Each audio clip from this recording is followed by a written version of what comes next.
మీ అందరికీ షలోం వందనాలు. పరిశుద్ధ గ్రంథము నుండి చాలా ప్రాముఖ్యమైనటువంటి విషయాలు ఏంటంటే దయతో గమనించాలి. ఈరోజు మనము పరిశుద్ధ గ్రంథములో ఒక మాట ఉంది. ఏంటంటే ముందు వాక్యం చదువుకున్న తర్వాత కొన్ని విషయాలు మనం మాట్లాడుకుందాం. దానికంటే ముందు మీకు చెప్పవలసినటువంటిది ఒక గొప్ప విషయం, మర్మము దాగబడి ఉంది. ఏంటి ఆ గొప్ప మర్మం అని అంటే, పరిశుద్ధ గ్రంథములో మత్తయి సువార్త మరి 16వ అధ్యాయము, మత్తయి సువార్త 16వ అధ్యాయములో 19వ వచనం చదువుకుందాం. 19వ వచనం నుండి చదువుకుందాం. తీసారా? 19వ వచనం. పరలోక రాజ్యము యొక్క తాళపు చెవులు చాలు. ఇక్కడ ఆగుదాని. మిక్కిలి ప్రేమ నమ్మకం కలిగిన తండ్రి, వింటున్న వారికి, ఇప్పుడు ఈ మందిరంలో కూర్చున్న వారికి, చదువుతున్న వారికి, ప్రతి వారికి మీరు మీ మహిమ ద్వారా వారి మనోనేత్రము తెరవబడినట్లు అయ్యా ఈ మాటలు వారి హృదయంలోకి వచ్చి ఈ రీతిలో జీవించడం నీ కృప సహాయం చేసి తృప్తిపరుస్తారని నమ్మచ్చు. మెస్సియా శ్రేష్ఠ నామమున ప్రార్థించి అడుగుచున్నాము తండ్రి, ఆమేన్. మీ అందరికీ మరొకసారి షలోం వందనాలు.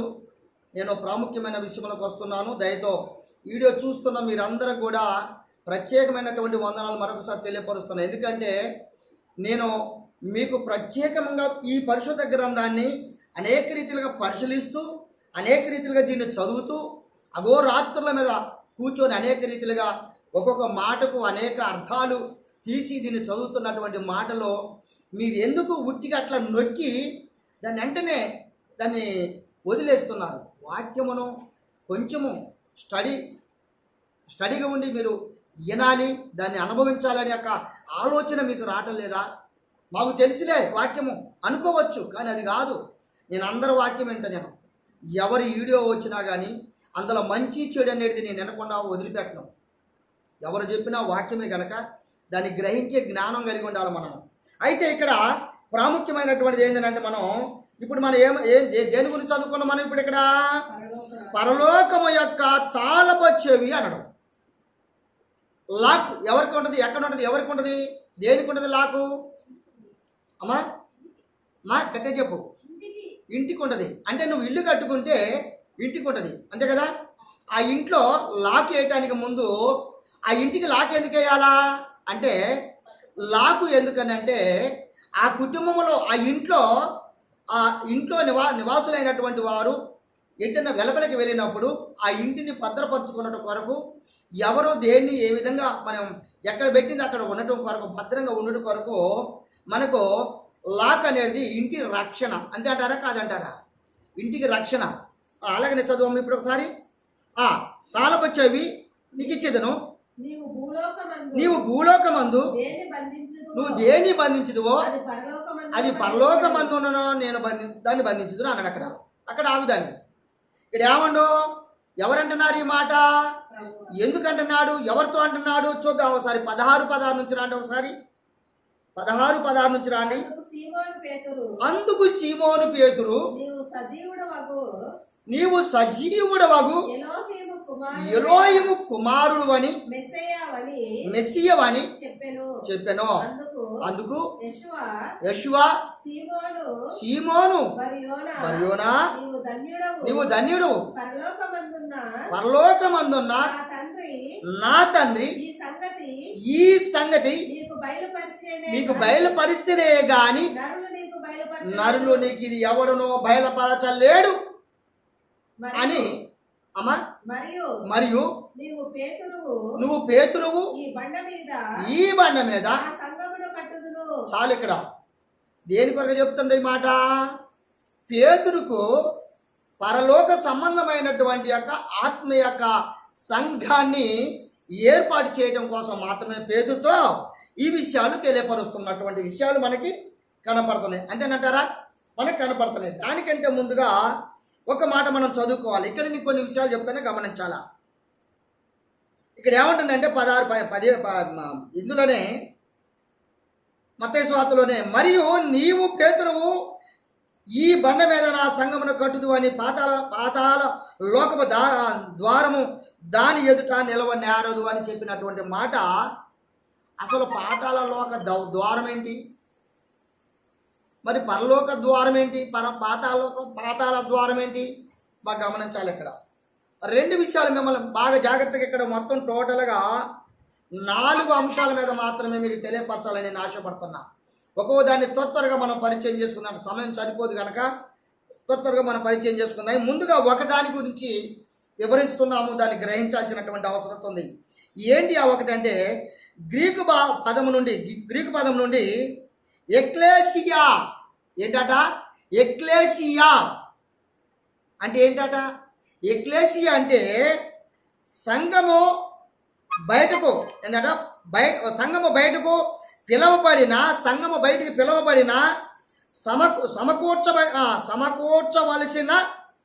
సమకూర్చవలసినదిగా గ్రీకు పదములో ఉన్నటువంటి మాటకి అర్థం అన్నమాట అది.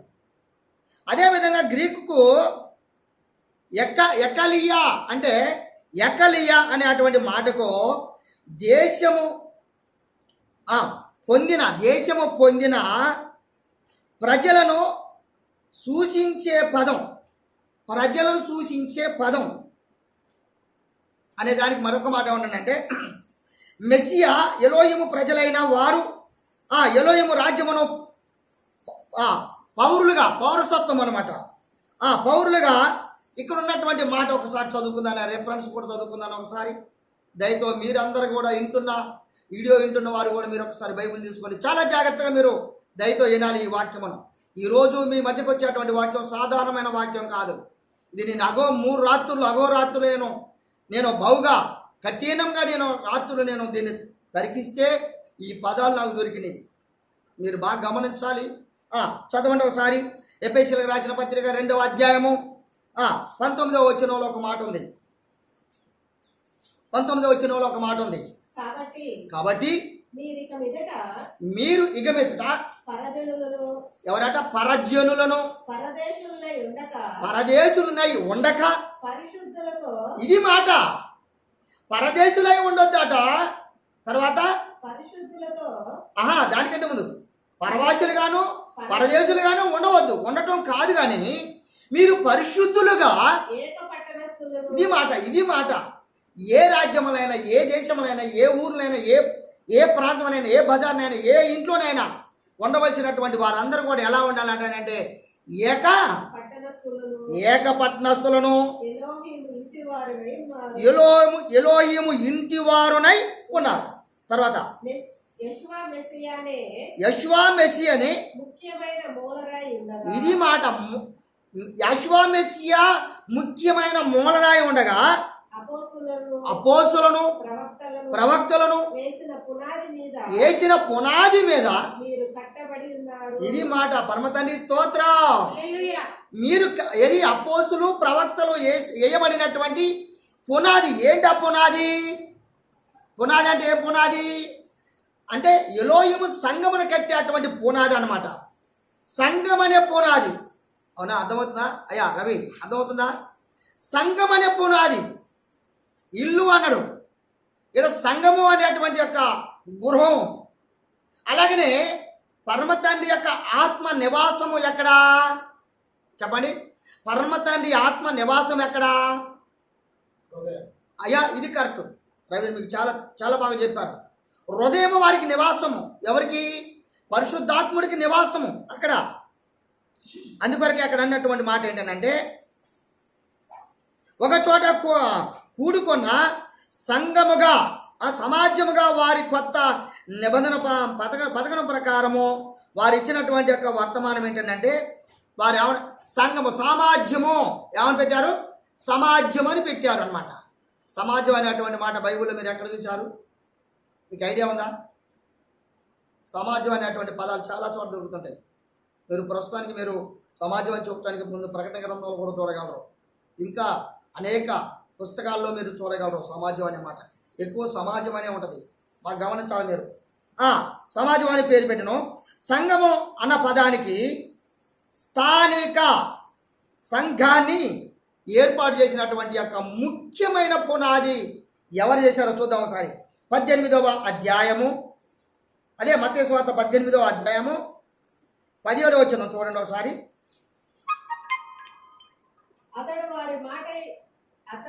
అతడు వారి మాట వినిన వేళల వినని వేళల ఆ సంగతి ఇది మాట అండి. అతడు వారికి ఆ సంగతులు చెప్పినప్పుడు వారు వినని వేళల ఎవరు చెప్పాలటమ్మా? ఎవరు చెప్పాలటయ్యా? సంఘానికి చెప్పాలట. ఇగో ఈ రవి ఇలా మాట వింటలేదు, ఇగో స్థిరం ఇలా అంటలేదు, ఇగో వింటలేదు, ఇదిగో ఉన్నటువంటి యొక్క నిర్మలమ గ్రహించట్లేదు అనే విషయాన్ని సంఘములో హెచ్చరించుకోవాల్సినటువంటి బాధ్యత ఉందంట. తర్వాత అతడు సంఘపు యొక్క మాటయు వినని వెడల అతనిని నీకు అన్యుడుగాను సుంకరి. పరమ తండ్రి స్తోత్రం. పరిశుద్ధులు అనబడినటువంటి పునాదిలో లేరు.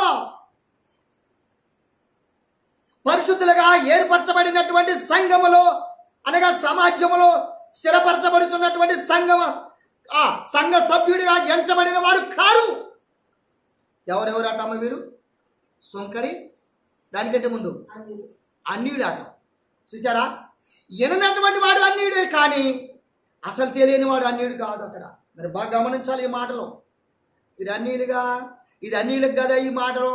ఈ పదాలు అన్యులుగా, ఈ సిద్ధాంతం అన్యులుగా, ఈ మార్గం అన్యులకు కదా. నిజంగా బుర్రుండి అడుగుతున్నారా? బుర్రుండి ఆలోచిస్తున్నారా? ఇప్పుడు అన్యులుగా ఎవరిని ఎంచుతారట? చెప్పిన మాట వినకపోతే. ఎవరు చెప్పిన మాట? యెహోవా మెస్సియా ఈ గ్రంథము ద్వారా చెప్పిన మాట వినకపోతే మీరు అన్యులు. అదేవిధంగా దాని ప్రకారం మీరు చేయకపోతే సుంకరులు అంట. తర్వాత చదవమ్మా.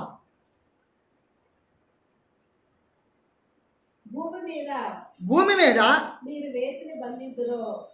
దేన్ని బంధిస్తారో చాలండి. ఇప్పుడు భూమి మీద పరిశుద్ధులు ఉన్నారు అంటే సమాజంలో పరిశుద్ధ సంఘములో మరి నాయకత్వం కలిగినటువంటి వారు, పరిచారకులు ఉన్నారు, బోధకులు ఉన్నారు, అలాగనే మరి ఎంతో నానా రకరకాలుగా చెప్పగలిగినటువంటి వారు ఉన్నారు. శాస్త్రులు, పరిచయులు, మరి ఉపదేశకులు, ఇలా చెప్పుకుంటూ పోతే చాలామంది ఉంటారు. వీరందరూ ఎక్కడి నుంచి వచ్చారు అంటే పరిశుద్ధ సంఘం అంటే సంఘం నుండిగా తయారయ్యే వారు ఇలా ఉన్నారు. వీరు ఉన్నటువంటి వారు ఎవరైనా ఈ వాక్య ప్రకారం వినకపోతే వారు అన్నిలే చెప్తారు. బస్ అంతకంటే నేను చెప్పాల్సినటువంటి అవసరం లేదు. అసలు ముఖ్యంగా తాళం ఏంటి? ఫస్ట్ పరలోకములో ఇక్కడ భూమి మీద ఉన్న వాటిని యెహోవా నామమున ఈ దెయ్యమా వెళ్ళిపోవునుగా కానీ ప్రార్థన చేస్తున్నారు కదా. నీ ప్రార్థన ఆలకించాలి అంటే పరలోకములో ఈ మాటలు విని దాన్ని గ్రహించి మరలా యెహోవా మెస్సియా వారు బంధించాలంటే, అర్థమవుతుందిగా మీకు? బంధించాలంటే మీరేం చేయాలంట? ఏం చేయాలంట? ఫస్ట్ తన వాక్యానుసారంగా జీవించాల. ముందు తాళం అంటే ఏంటి? అది నేను వాక్యం ద్వారా చూపిస్తా.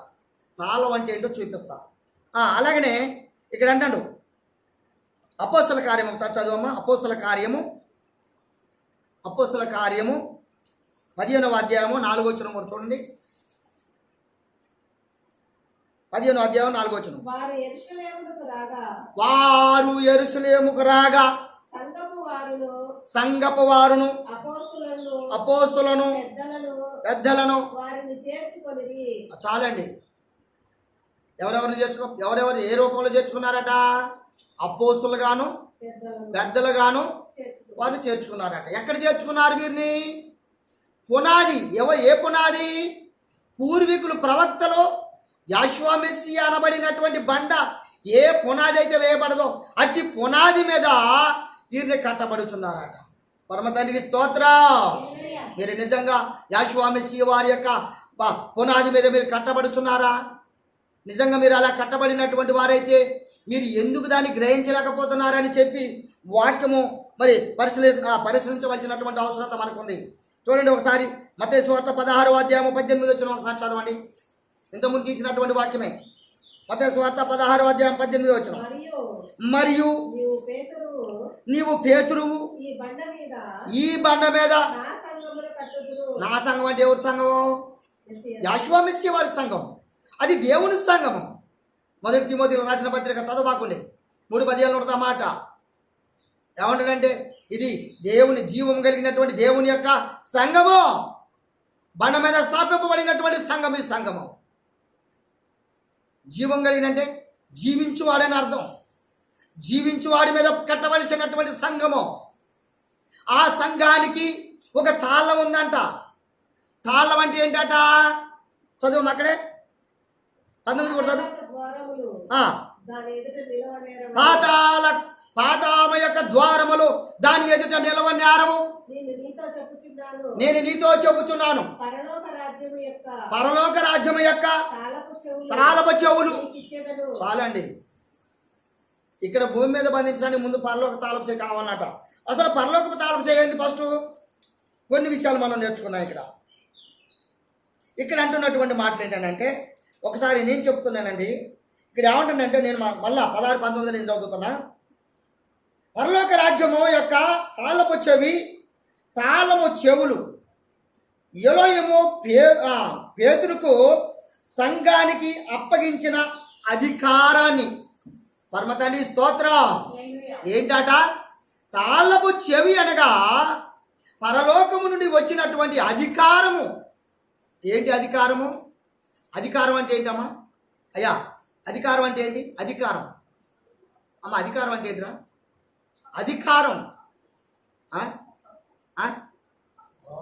గడ్డ కింద చేది ఈ ముందు అర్జెంటుది. అయ్యా గౌరవంగా అధికారం అంటే అది అర్హత. నువ్వు పని చేయడానికి నీకు అర్హత ఉందా? నువ్వు చెప్పడానికి నీకు అర్హత ఉందా? నువ్వు ఇలా ఉండడానికి నీకు అర్హత ఉందా? నువ్వు ఇక్కడికి రావడానికి నీకు అర్హత ఉందా? ఎవరు పిలిచారు నేను? ఎవరు అంటారు చూసారా? అది అనమాట ఇక్కడ అంటున్నటువంటి మాట అన్నమాట. సంఘానికి అప్పగించినటువంటి అధికారాన్ని సూచిస్తున్నాయి. ఈ తాళ్ళపు చెవులతో వారు ఏ విధంగా? ఒకటి, పాతాళాన్ని పాతాళ లోకంలో ఉన్నటువంటి వాటిని గద్దించి సంఘాన్ని అక్రమ శిక్షణ నుండి ఏంటట? అక్రమ శిక్ష నుండి చూసారా? ఏమన్నా అక్రమ శిక్ష నుండి కాపాడగలిగినటువంటి యొక్క అధికారమే తాళ్ళపు చెవి. హల్లెలూయా, పరమతండ్రికి స్తోత్రం. ఇప్పుడు తాళపు చెవి అధికారం నీకు ఎలా వస్తుంది అనుకుంటున్నావు? చాలా మంది వాళ్ళు ప్రవర్తిస్తున్నారు. చాలా మంది అనేక రకరకాలుగా చెప్పుచున్నారు. పరలోకపు తాళపు చెవి అధికారము నీకున్నదా? ఉంటే ఎలా ఉండాలో నాకు చెబుతా. తర్వాత ఉంటే ఎలా ఉండాలో నేను చెబుతా దానికి. ఇవాళ చాలామంది లేస్తున్నారు, చేతులైతే ప్రార్థన చేయడం తెచ్చారు. మొన్నటి దినాన్ని ఒక ఆమంటుంది, నేను కూడా ప్రార్థన చేస్తాయా? నేను ప్రార్థన చేసి దెయ్యం పోతుంది, నేను ప్రార్థన చేస్తే పలాంత పోతుంది, నేను ప్రార్థన చేస్తే పలాంత పోతుంది. ఏ అధికారంతో చేస్తున్నావు? ఎవరు చేస్తున్నారు? పాతాళం యొక్క అధికారం కలిగినటువంటి విధానమా, లేక పరమతండ్రి జీవం కలిగినటువంటి యెహోవా మెస్సియా వారి అధికారం కలిగినటువంటి విధానం చేస్తున్నావా అని చెప్పినటువంటి వారి విధానం చూసినట్లయితే ఆలోచనతోను పాపం అనే అటువంటి యొక్క గద్దించి సంఘమును అతిక్రమ శిక్ష నుండి కాపాడుట అనేటువంటి అధికారమే తాళపు చెవి. పాతాళం యొక్క ద్వారాన్ని గద్దించగలిగినటువంటి శక్తి మనం పోయిన వారంలో చెప్పుకున్నాం. మనం ఏం చెప్పుకున్నాం? రక్షణ. వాక్యము ద్వారా వచ్చేది రక్షణ. ఈ రక్షణ అనేటువంటి వాక్యము నీలో ఉంటే ఆ పాతాళంలో ఉన్నటువంటి శత్రువుగాడు పటాపంచలై పారిపోతాడు. యెహోవా మెస్సియా వారి దగ్గరకు వచ్చాడు ఒక రోజున. వచ్చి ఏమంటాడు?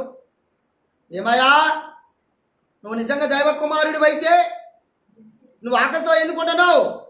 నీతిమంతులను చూడండి ఏ విధంగా. నువ్వు నిజంగా కాపురం అయితే నీకు ఇల్లు ఎందుకు ఉండదు? నువ్వు సంఘ కాపురం అయితే నీకు ఎందుకు సంఘం పెద్దగా ఉండదు? నువ్వు సంఘ కాపురం అయితే ఉపాసం ఎందుకు ఉంటావు? నువ్వు సంఘ కాపురం నిజంగా దేవుని బిడ్డవైతే దేవుని కొరత చేయడు కదా. ఎవరండి ఈ మాట్లాడేది? ఎవరు ఈ మాట్లాడేది? వ్యతిరేకదారి వాడే ఘట సర్పము, వాడే ఎవడట? సాతాను. నా బైబిల్ ఏముంది? సైతాన్ అంది. కనుక అదే విధంగా చెప్పినటువంటి మాటను బట్టి ఇంకొక అదే విధంగా చూసుకుందాం ఒకసారి.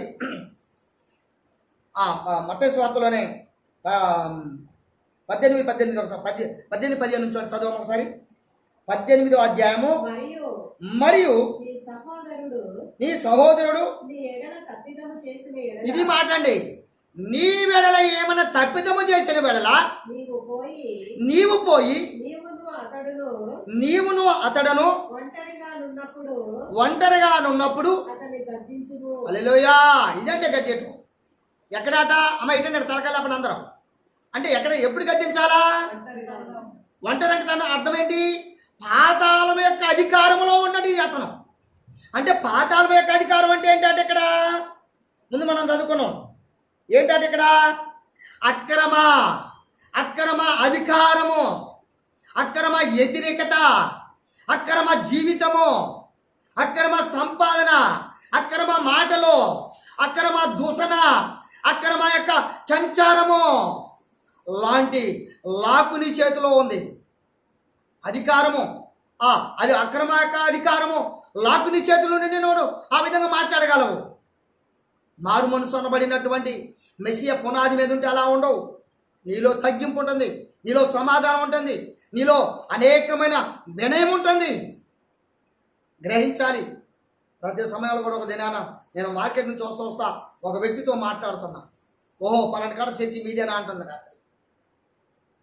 అవునమ్మా నిజమే. నేను ఎప్పుడు వద్దాం అనుకుంటున్నా, నాకేదో ఒకంగా ఆడడం ఇదైతున్నా అంటే ఎవరు చెప్తున్నారో మాట నిన్ను? అసలు ఆ మాట ఎవరు అనమన్నారు నిన్ను? అసలు నాకు జూమ్ మీటింగ్ టైం అవుతుంది, అప్పటికక్కడ గంట కూర్చున్నా, గంట వాక్యం చెప్పిన, ఇంకా బోనేటానికి నన్ను నా అవకాశం దొరకట్లా ఉంటాయి, అప్పుడు చెప్తాను అన్నటువంటి మాట. అందుకే ఇక్కడ చెప్పే ప్రతి మాటకు కొన్ని విషయాలు మనము త్వరగా మనం చూసుకుంటూ ముందుకెళ్దామని నేను ఆశపడుతున్నాను. ఇక్కడ అంటున్నటువంటి మాట అమ్మ చదువురా. 16 వచ్చిన లాగినా 17 వచ్చిన లాగినా చదువు. అతడు వినని వెడల ఇద్దరు ముగ్గురు సాక్షుల నోట ప్రతి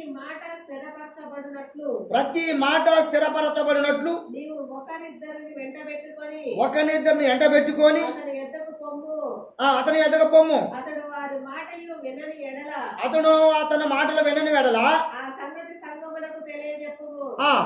అతడు సంఘపు మాటలను వినని ఎడల అతన్ని నీకు అన్యునిగాను సుంకరిగాను ఎంచుకొనుము. చాలండి. ఇక్కడ చెప్పబడుతున్నటువంటిది 4 భాగాలు ఉన్నాయి. ఒక భాగం బాగా గమనించాలా. భూమి మీద దేవుని రాజ్యాలపై శక్తివంతముగా ప్రార్థిస్తారు. రెండవది అధికారాన్ని చూపిస్తారు. మూడవది తన స్వయాన్ని అనేక రీతిలో రుజువు చేస్తుంటారు. అలా ఉండొద్దట, అది కాదట. దాని ప్రాముఖ్యమైనటువంటి ఇంకోటి ఏమన్నాడంటే రెండవ దానికి వచ్చేస్తే ఇప్పుడు చెప్పుకున్నటువంటిది మొట్టమొదటిది ఏంటంటే అక్రమ అధికారం, అక్రమ యొక్క పెత్తనం, అక్రమ యొక్క అది ఫస్ట్, ఇది రెండవది. మూడవది ఏంటంటే దెయ్యముల బంధించి వాటిని దాసులైన వారిని విడిపిస్తారట. ఎవరికి దాసులైన వారు? వారికి దాసులు. అమ్మ ఇటు ఎవరికి దాసులు? దేయ సంబంధం దేయానికే. అక్కడ వాక్యం ఉందమ్మ. నేనంటలేదు ఇక్కడ అధికారం ఎవరివ్వాలా అంటే పరలోకము నుండి అధికారం అని రావాలి, లేదు భూలోకము నుండి అది పాతాళమా ఎక్కడ పాతాళ ద్వారము నుండి వచ్చిన అధికారం అని ఉండాలి. ఇప్పుడు ఏ అధికారంలో ఉన్నావు నువ్వు? ఫస్ట్ ఓ విశ్వాసి, అలాగే ఒక క్రైస్తవుడా, లేదా ఒక బోధకుడా, లేదా ఒక పరిచారకుడా, లేదా ఇలా అనేక రీతిలుగా ఉన్నటువంటి వారిలో 2 అధికారాలు ఉన్నాయి. ఒకటి పరలోక అధికారము, రెండవది పాతాళపు యొక్క అధికారము. పరలోక అధికారము కలిగి ఉన్నావా? పాతాళపు యొక్క లోక అధికారము కలిగి ఉన్నావా? పాతాళ లోక ద్వారము యొక్క అధికారము మీకు తెలుసు. అందుకొరకే ఇక్కడ చెప్పినటువంటి మాటలను బట్టి చూద్దాం ఒకసారి. అలాగనే ఇక్కడ అంటాడు రెండవ విషయంలోకి వచ్చేసినట్లయితే ఇక్కడ అంటున్నటువంటి మాట ఏంటంటే సంఘము ఈ లోకము నుండి దేవుని రాజ్యములో లోనికి బయటికి ఏంటంటే బయటికి పిలువబడినటువంటి ప్రపంచము నుండి వేరుగా ఉండటం ఉంటున్నటువంటి వారు సంఘము నుండి వారు వేరే ఇతరమైనటువంటి కార్యాలకును ఇతరమైనటువంటి ఆలోచనకు పాల్పడుతున్నటువంటి వారును ఈ విధంగా సమాజ స్వభావము గలవారుగా. ఏ సమాజ స్వభావము? సొంతముగా ఉన్నటువంటి స్వభావ ఇదట సహజ స్వభావము గలవారై ఉన్నారట. సహజ సంఘ స్వభావము గలవారై ఉన్నారట. సహజ సంఘ స్వభావము. ఇప్పుడు అర్థమైందా మీకు? సహజ సంఘపు స్వభావం గలవారై ఉన్నారట ఇక్కడ. అదేవిధంగా ఇక్కడ ఏమంటానంటే అందుకు ప్రతిఫలముగా వారికి దేవుడు తండ్రిగా ఉంటాడట. వారందరికీ ఎవరికట? వారికి తండ్రి ఎవరమ్మా? వీరికి కానీ వారికి కానీ తండ్రి ఎవరు? అంతే, ఎలోహిమే. తండ్రి చెప్పవలసిన మాటలో తండ్రి చెప్పిన వాటిని వినటానికి ఉన్నటువంటి వారు పరలోక రాజ్యం యొక్క అధికారాన్ని పొందగలిగినటువంటి వారై ఉన్నారట. తండ్రి యొక్క మాటలను అనుసరించక తండ్రి యొక్క అడుగుజాల్లో నడవనటువంటి వారట పాతాళం యొక్క లోక ద్వారం యొక్క అధికారములో నడిచేటువంటి వారు ఆ వాక్యమును అనుసరించినటువంటి వారట. పరమ తండ్రికి స్తోత్రం. దయతో మీరు జాగ్రత్తగా గమనించాలి, నాకు సమయం లేదు. 2 కొరింథీయులకు రాసినటువంటి పత్రిక నేను తాళాలు కూడా ఎన్ని రకాల తాళాలను త్వరగా చదివించాలని నేను చూస్తున్నా. మీరు త్వరగా మీరు చూసినట్టయితే మరి నాకు కొద్దిగా సమయాన్ని కూడా మీరు కల్పించిన వాళ్ళు అవుతారని నేను ఆశపడుతున్నాను. చూడండి ఒకసారి 2 కొరింథీయులకు రాసిన పత్రిక 6వ అధ్యాయం 16వ వచనం. ఎలోహిము ఆలయమునకు విగ్రహములతో ఏమి పొందిక? ఏందట? విగ్రహములతో ఏమి పొందిక? చూసారా? ఏం పోలిక? మనము జీవము గల ఎలోహిము ఆలయమై ఉన్నాము. హల్లెలూయా. ఇప్పుడు ఎవరై ఉన్నారట? జీవం కలిగినటువంటి యావే ఆలయమై ఉన్నావు నువ్వు. తర్వాత అందుకు ఎలోహిము ఇలాగ సెలవిస్తున్నాడు. ఇది అందుకు బాగా గమనించాలయా తలకాయ పని. అందుకు ఎలోహిం చెప్తున్న మాటలో మళ్ళీ చదవమా. వారిలో నివసించి సంచరించుదును,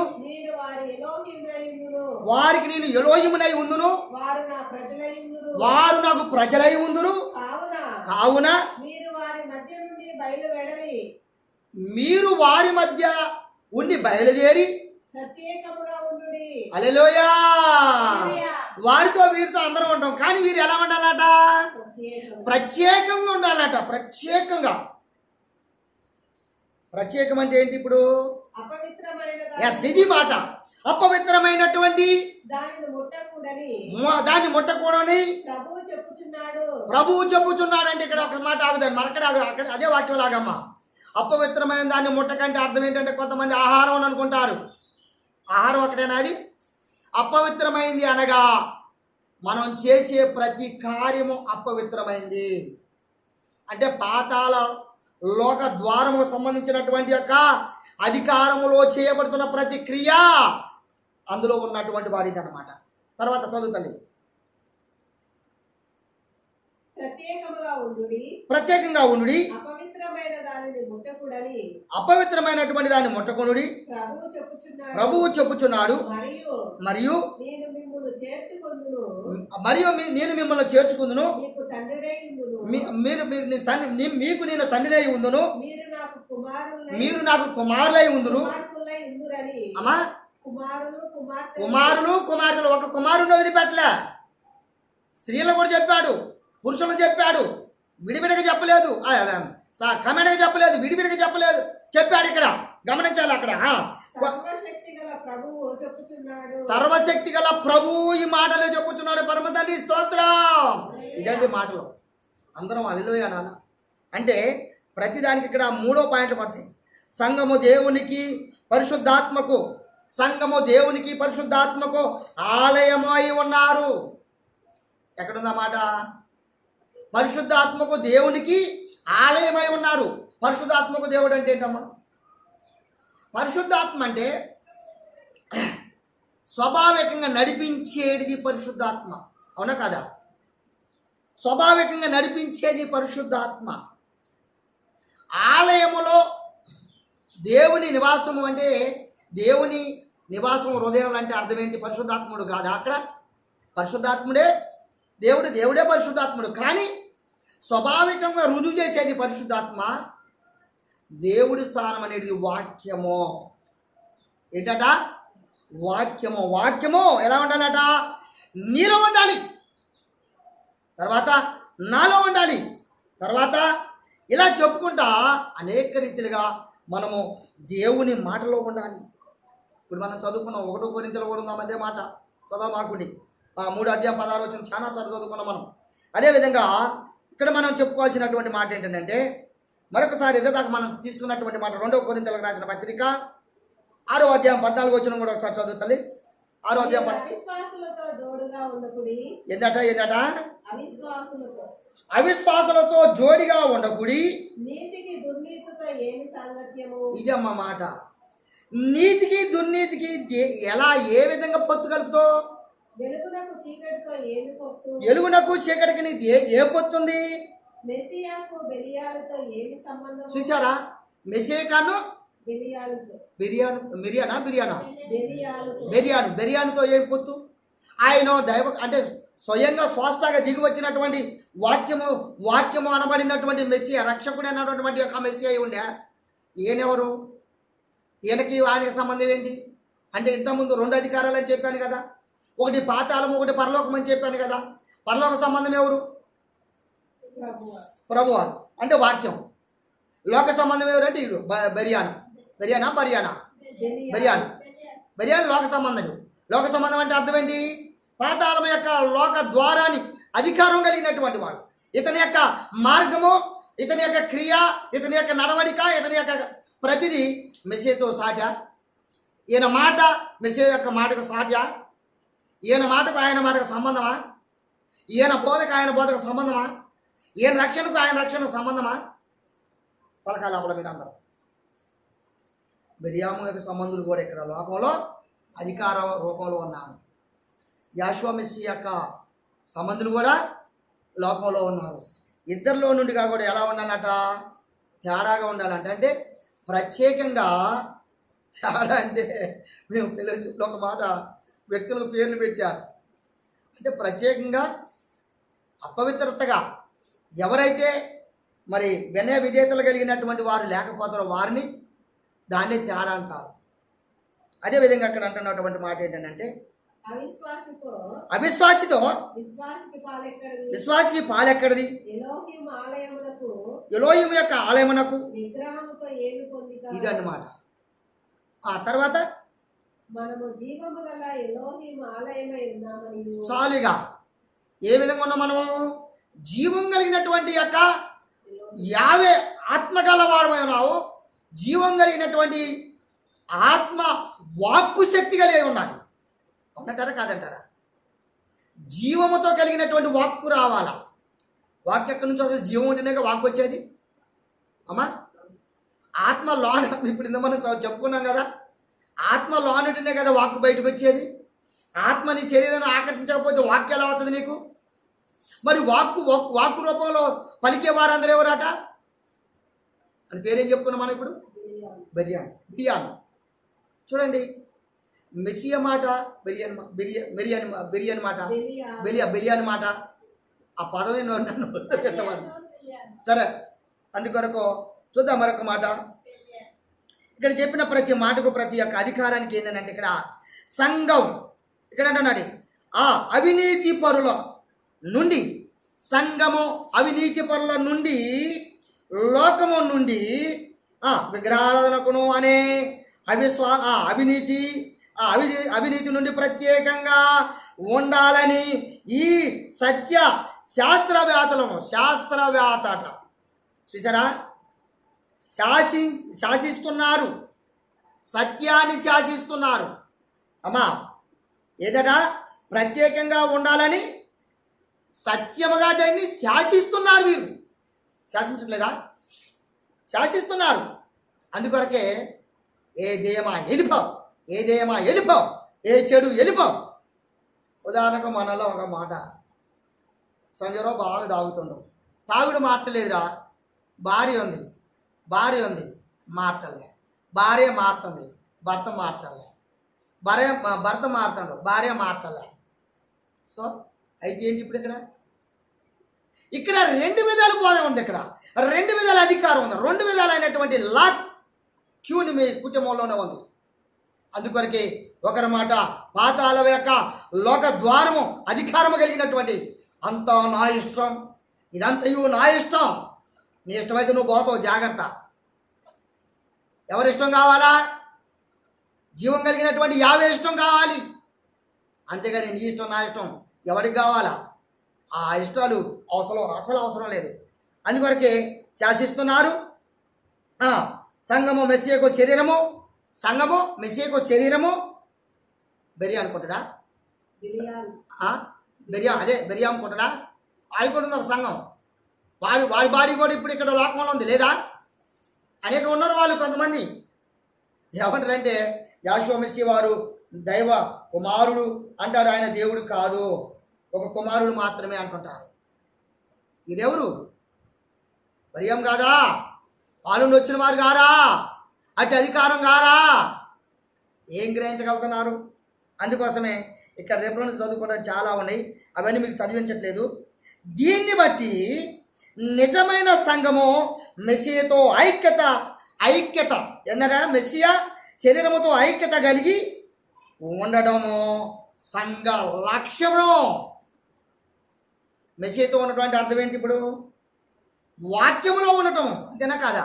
అందుకొరకు నీకు లాకు కావాలన్నా అయితే ఆ విధంగా సంపాదించుకోవడానికి ఒక మంచి ప్రణాళిక మీరు ఏర్పాటు చేసుకొని నిజంగా మెస్సియా సంఘముగా, మెస్సియా బాడీగా మనము ఉండుటకునో మరి మీరు మంచి పాత్రదారులుగా ఉండాల్సినటువంటి అవసరత మన అందరికీ ఉన్నదని గ్రహించాల్సినటువంటి అవసరత మనకి లేకపోలేదు.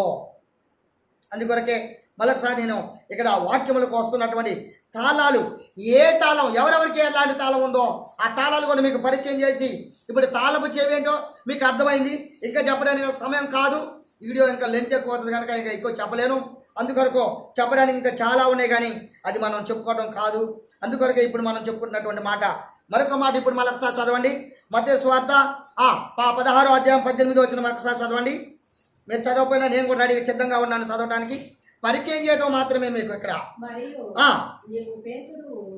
పరలోక 19వ వచనం, పరలోక రాజ్యము యొక్క తాళపు చెవులు నీకు ఇచ్చేదను, నువ్వు భూమి మీద దేన్ని బంధిస్తావో దాన్ని నేను పరలోకమందుండి దాన్ని నేను బంధిస్తా. పరమతండ్రి స్తోత్రం.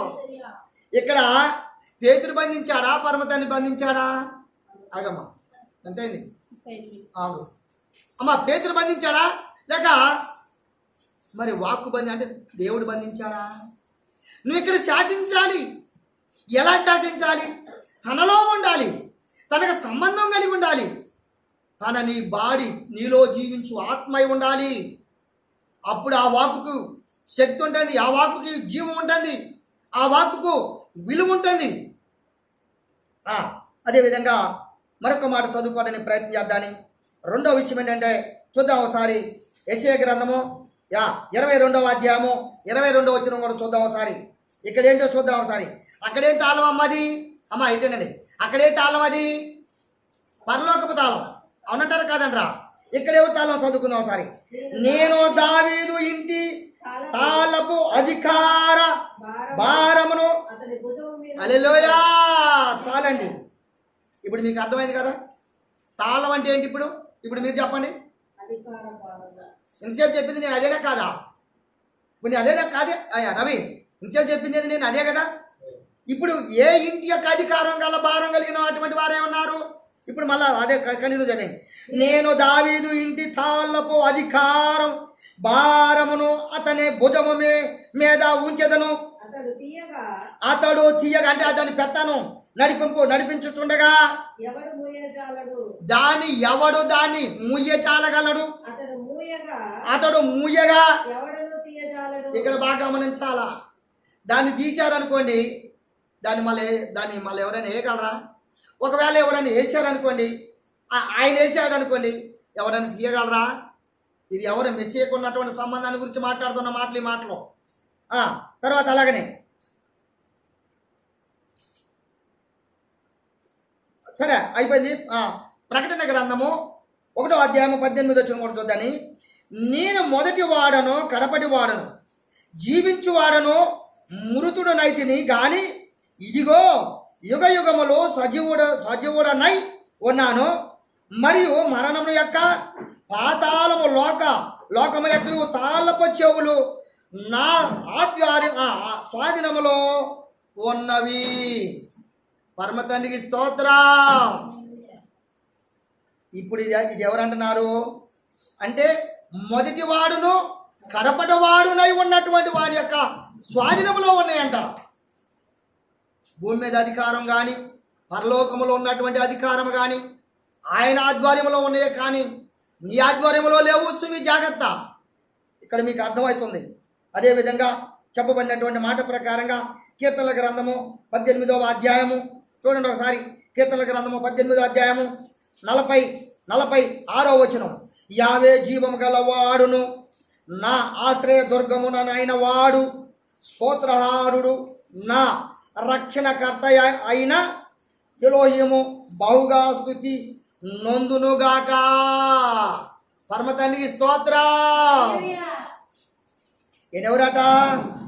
రక్షణకర్త అట. ఆయన రక్షించేవాడట. ఇక్కడ తలకాలు లేపాలా? రక్షించడం అంటే అక్కడ నువ్వు ఎక్కడైతే బంధింపబడి ఉన్నావో, ఎక్కడైతే నువ్వు బంధింపబడిన దానిలో నుండి విడిపింపబడుతున్నావో అది దానికి అర్థం. దీనికి అర్థం. కీర్తన గ్రంథంలో చదువుకున్న మాట దానికి అర్థం అది. అందుకొరకే మరొక మాట చూద్దాం. యోబు గ్రంథము 19వ అధ్యాయం 25వ వచనం. అయితే నా విమోచకుడు సజీవుడనయు తరువాత ఆయన భుజము మీద భూమి మీద నిలుచుననియు. హల్లెలూయా. ఎక్కడెక్కడ ఉన్నాడటేనా? విమోచకుడట, సజీవుడనైన తరువాత ఆయన భూమి మీద. అదనమాట. అదేవిధంగా మనము త్వరగా కొంచెం ముందుకు వెళ్ళినట్టయితే మీరు బాగా గమనించాలి ఇక్కడ వాక్యాన్ని. అదే ప్రకటన గ్రంథము 1వ అధ్యాయము 18వ వచనం చూడండి ఒకసారి. ఇప్పుడు చదువుకున్నాం సరే. అదేవిధంగా ప్రకటన గ్రంథం 3వ అధ్యాయము 7వ వచనం చూడండి. 7వ వచనం. ఫిలదెల్ఫియాలో ఉన్నటువంటి సంఘము దూతకు ఇలాగు రాయము. ఇక్కడ ఆగుదాయి. ఏ తాళపు చేయగలిగి ఉండాలట? దావీదు ఇంటి అధికారము చెవి ఒకటి ఉందంట. ఇక్కడ ఇంకేంటట? దావీదు తాళపు చెవిట. మరొకటి ఏంటట? పరలోకపు తాళపు చెవిట. మరొకటి ఏంటట? సజీవము కలిగినటువంటి యొక్క ఆత్మ గలవాడి అధికారము, రక్షణ కలిగించే అటువంటి యొక్క తాళపు చెవి కావాలన్నమాట. మీరు పాయింట్ అర్థం చేసుకోవాలి జాగ్రత్తగా. ఒకవేళ మీరు అర్థం కాకపోతే వీడియో మరలా రిపీట్ చేయండి, వినండి మీరు దయతో. చదువుతా అలాగనే. దావీదు తాళపు చెవి కలిగి ఎవడనూ వేయలేకుండా తీయవాడును, ఎవడనూ తీయలేకుండా వేయువాడునైనా సత్య స్వరూపియగు పరిశుద్ధుడు చెప్పు సంగతులేమనగా, నీ క్రియలను నీవెరుగుదును, నీకున్న శక్తి కొంచెమై ఉండినను నీవు నా వాక్యమును గైకొని నా నామమును ఎరగనలేదు. ఇదిగో తలుపు నీ ఎదుట తీసి ఉంచి ఉన్నాను, దాన్ని ఎవడునూ వేయనేరడు. చాలు. ఇంతకుముందు వేసిన తలుపు ఎవరు చేస్తాడు? తీసిన తలుపు ఎవరు వేస్తాడు? ఎవరు వేయజాలరన్నారు కదా, దానికి అర్థం అన్నమాట. ఇది ఇంతకుముందు చెప్పినటువంటి ప్రతి దానికి రిఫరెన్స్ ఉంది. జాగ్రత్తగా గమనించాలి. నేను దీన్ని చాలా జాగ్రత్తగా రాత్రి అంతా ఎప్పటి నుంచమ్మా ఎస్తారమ్మా మొన్నటి నుంచి దీన్ని ఏర్పాటు చేస్తే రాత్రి రాత్రి మన మీటింగ్లుగా కూడా ఇది చెప్పడం జరిగింది. కాకపోతే అది కొంచెం డిఫరెంట్ చెప్పాం. ఎందుకంటే ఆ స్థాయి వేరు, ఆ లెక్క వేరు అనమాట. ఇప్పుడు ఈ స్థాయి వేరు, ఇక్కడ లెక్క వేరు. త్వరగా ముగిద్దాయి. అదేవిధంగా త్వరగా 2 కొరింథీయులకు రాసిన పత్రిక 2వ అధ్యాయము 10వ వచనం చూడండి ఒకసారి. 2 కొరింథీయులకు రాసిన పత్రిక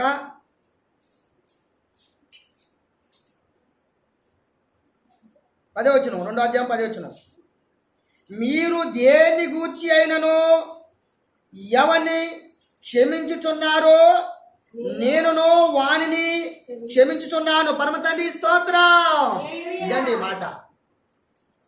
ఇంకా ఇలాంటి తాళములు, ఇలాంటి తాళపు చెవులను, ఇలాంటి అనేకమైనటువంటి వాటిని గూర్చి మనము గ్రహిస్తూ అదేవిధంగా మనం ముందుకు వెళ్ళవలసినటువంటి ప్రతిదానికి దీన్ని ఖచ్చితంగా మనము ఎరగవలసినది ఉండాల్సినటువంటి అవసరం మనకు ఉంది. ఒక్క మాట చదువుకొని ముగించుకుందాం. చూద్దామా, చూడండి. యోబు గ్రంథము 12వ అధ్యాయం 14వ వచనం చూడండి. ఆలోచించుము, ఆయన పడగొట్టగా తీసావమ్మా అమ్మా 12వ అధ్యాయము 14వ వచనం అమ్మా. ఆలోచించుము, ఆయన పడగొట్టగా మరలా ఎవడునో కట్టజాలడో. ఆ మనుషుడు చెరలో మూసివేయగా చూసారు. ఆయన మూసాడు అనుకోండి, దాన్ని ఎవరి తరం అవుతుంది?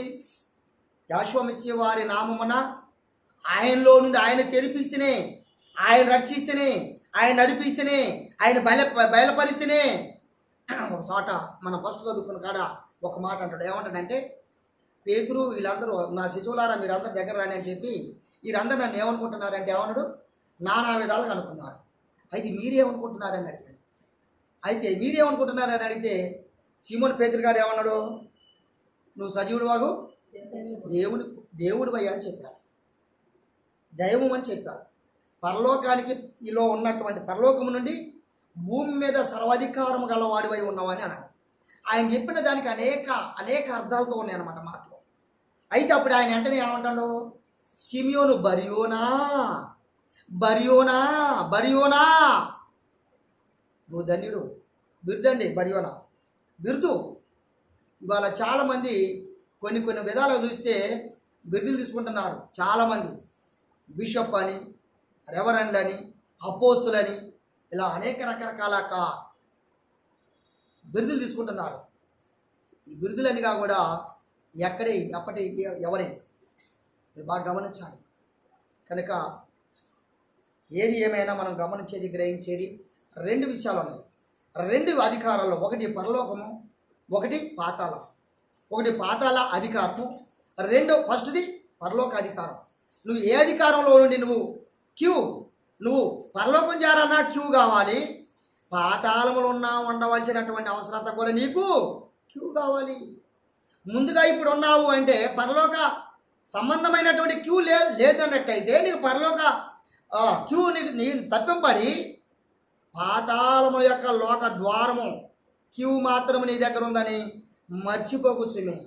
అందుకు ఈ మాటలు గ్రహించి దీని ప్రకారంగా జీవిస్తారని మీకు వందనాలతో ముగించమని నేను ముగిస్తున్నానని ఆశిస్తున్నా.